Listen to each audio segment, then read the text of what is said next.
বাংলা ভিউর সাপ্তাহিক ইসলামিক আয়োজন ইসলাম ও জীবন এই অনুষ্ঠানে আপনাদেরকে স্বাগত জানাচ্ছি। আজকে অত্যন্ত গুরুত্বপূর্ণ একটি বিষয় আমরা উপস্থাপন করব, যেটা আমাদের জীবনের সাথে ওতপ্রোতভাবে জড়িত। বিষয়টি হচ্ছে কিয়ামতের দিন যে 4 প্রশ্নের উত্তর বান্দাকে দিতেই হবে। হযরত আবু বারজা আল আসলামী নাজলা বিন উবাইদ রাদিয়াল্লাহু তাআলা আনহু থেকে বর্ণিত, রাসূল সাল্লাল্লাহু আলাইহি ওয়াসাল্লাম ইরশাদ করেছেন, কিয়ামতের দিন বান্দা 4টি প্রশ্নের উত্তর না দেয়া পর্যন্ত 2 পা সরাতে পারবে না। 1. কোন কাজে জীবন ব্যয় করেছে। 2.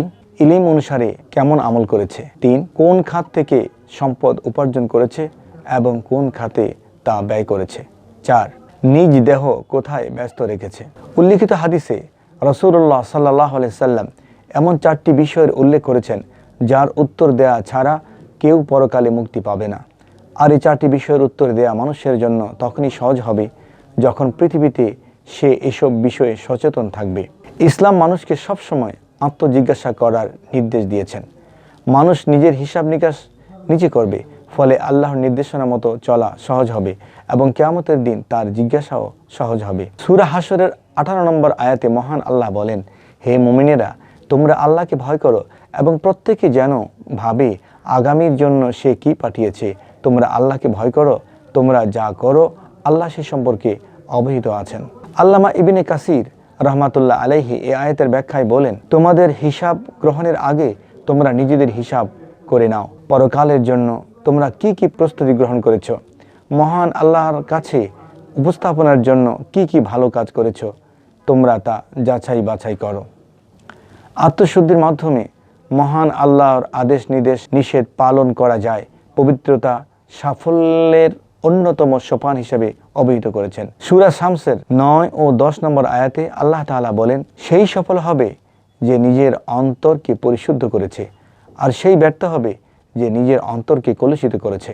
ইহকালে নিজের হিসাব নেয়াকে বিজ্ঞতার পরিচায়ক বলে আখ্যায়িত করা হয়েছে। শাদ্দাদ বিন আউস রাদিয়াল্লাহু তাআলা আনহু থেকে বর্ণিত, রাসূলুল্লাহ সাল্লাল্লাহু আলাইহি সাল্লাম বলেছেন, ওই ব্যক্তি বুদ্ধিমান যে ব্যক্তি নিজের হিসাব নেয় এবং মৃত্যু পরবর্তী জীবনের জন্য আমল করে। ওই ব্যক্তি ব্যর্থ যে নিজের প্রবৃত্তির অনুসরণ করে এবং আল্লাহর কাছে আশা করে বসে থাকে।